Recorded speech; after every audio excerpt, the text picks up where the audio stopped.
Hello everyone. We're going to start reading now from the Lytham St Annes Express, which was issued on Thursday, May the 21st, with June and Phil on the control. Fylde says no group vow to fight on as Ed Miliband delays the wind farm decision.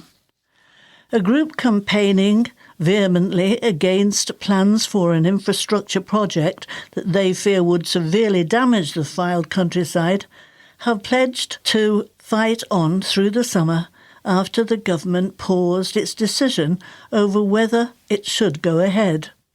The Fylde said it's encouraged by Secretary of State for Energy, Security and Net Zero Ed Miliband's decision to reset the statutory deadline for the application, which was due today to September the 14th, 2026.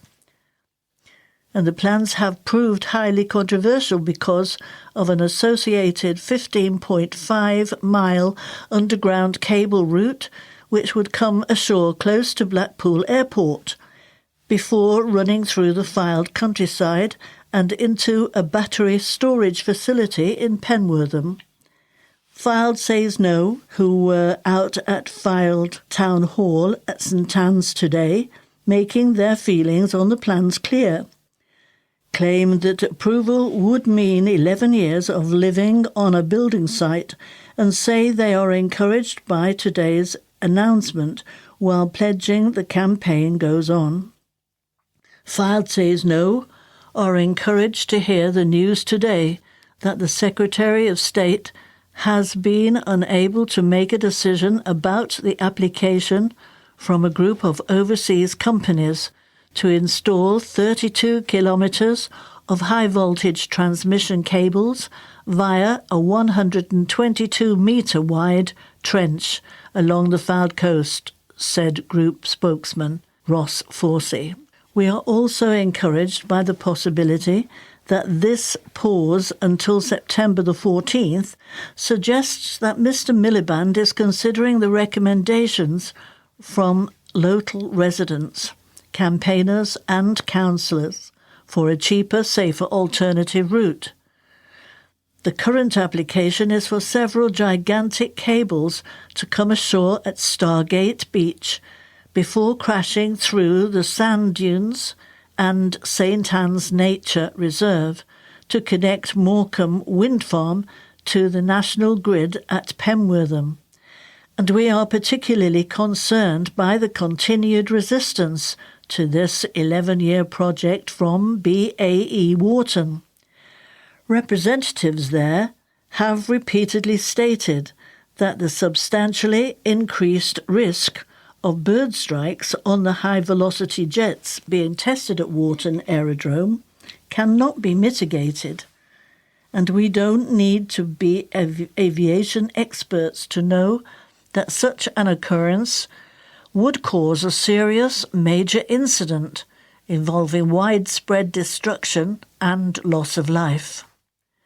The popular and unwelcome project, if approved, will also include the construction of 2 massive substations at Frettleton, which, according to resident Dave Barlow, would ruin the lives of the people in the village, destroy local tourism, decimate greenbelt land and bankrupt local businesses. That includes third-generation family farms and the local Rear Green Equestrian Centre used by large numbers of disabled children. Campaigners will continue to fight over the summer to prevent this project from going ahead and to work with our local councils and elected representatives to explore the option of the proposed and well-researched alternative route. Steve Smith, Fylde Council's Service Director for Planning and Building Control, said of the Secretary of State announcement, Fylde Council notes that the decision has been extended and we will continue to represent our community positively in these engagements where asked. Thai restaurant to open in former bank building. A popular Thai restaurant is moving to a new venue in Fylde later this month. Tata's Thai Kitchen, which has been based inside Lytham Beer House since December, has announced it is opening its first permanent site in Kirkham later this month. On Friday, May the 22nd, Tata's Thai Kitchen, owned by business partners Martin James and Ritterit Wongathan, is planning to open at the old bank on Poulton Street, which was the Midland Bank, then an HSBC, before being converted into a restaurant in 2021. Martin, who lives in Walton Le Dale, told us, "We are so excited about it, we really are. It's a magnificent building. It actually still has the safe downstairs, which is a prep room at the moment. But we are eventually going to change that into a really cosy lounge for about 20 people so they can come in and have a drink pre-dinner or after dinner. We've got exciting plans for the venue, you know. We're going to start opening in the evenings only and then expand onto lunches as we grow." Front of house Martin and head chef Ritterit, who goes by the name Tata, have worked together for over a decade, having previously ran the popular Fry-In Chippy in Lostock Hall. Southport-born Martin took care of the English meals, whilst Bangkok-born Tata sorted Thai dishes, but after 8 successful years, they closed in 2024, with the aim of opening their own Thai restaurant instead. 62-year-old Martin admitted part of that motivation was a desire to slow down. Fry-In consistently had queues out of the door, and near the end it was getting through on 1,000 kilos of chips across a 4-day week. With Tata's Thai Kitchen, Martin himself, a trained chef, has switched to front of house, whilst Tata, who trained at a cookery school in Thailand and used to own a street food cart over there, now gets help in the kitchen from a second Thai chef.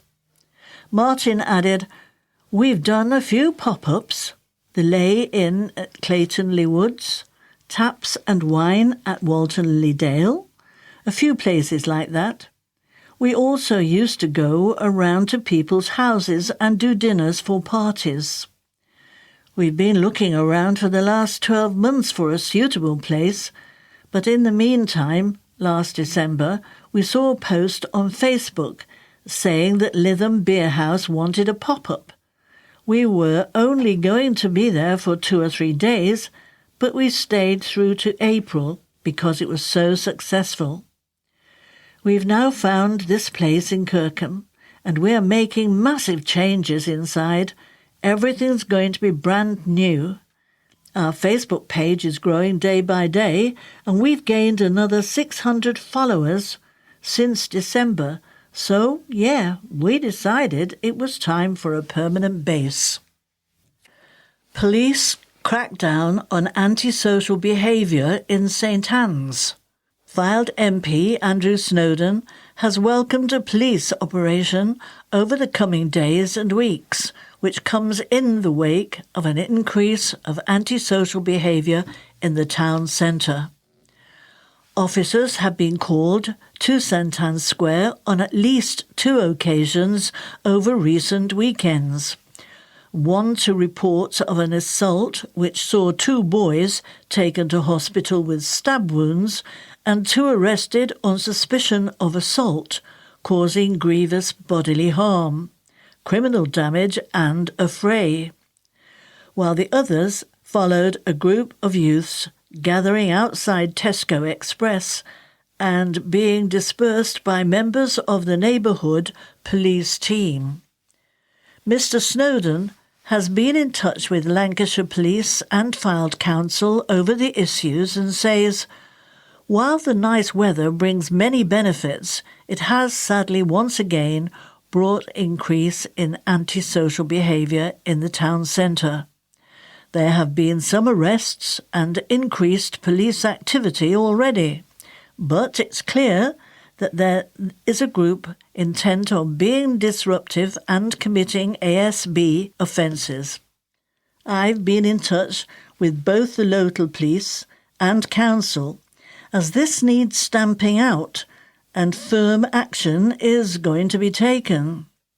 Fylde Council said in a statement, "Over the weekend you may see an increase in patrols in St Annes town centre. This is in response to recent incidents of antisocial behaviour, ASB, and nuisance over the last couple of weeks. Officers will be out on foot patrol, supported by our mounted branch, Lancashire Mounted Police, Fylde Council and CCTV. We will be engaging with those in the area to ensure that there are no further incidents, whilst offering reassurance and support to the group, local shops and businesses. We have already made an arrest in relation to a recent incident. Our investigation is continuing to identify further individuals involved who will be dealt with accordingly. Abusive, threatening or violent behaviour will not be tolerated, and we will continue to take robust action against those engaging in these types of behaviour. We encourage our community to report any ASB to our control room via 101 for non-urgent incidents or 999 for emergencies. Councillor Chris Dixon, Fylde Council lead member for the social wellbeing, said, "Following several months of a drop in ASB, we have seen an increase in the past few weeks caused by a particular group of regular visitors to St Annes. Well, I'm pleased to see that the police and our council officers working together to respond to this in order to keep our town centre safe and to reassure our residents and visitors that ASB will not be tolerated." Well, that brings our reading to a close for the Lytham St Annes Express. So from June and Phil, may we wish you a very pleasant week. Take care. Bye-bye.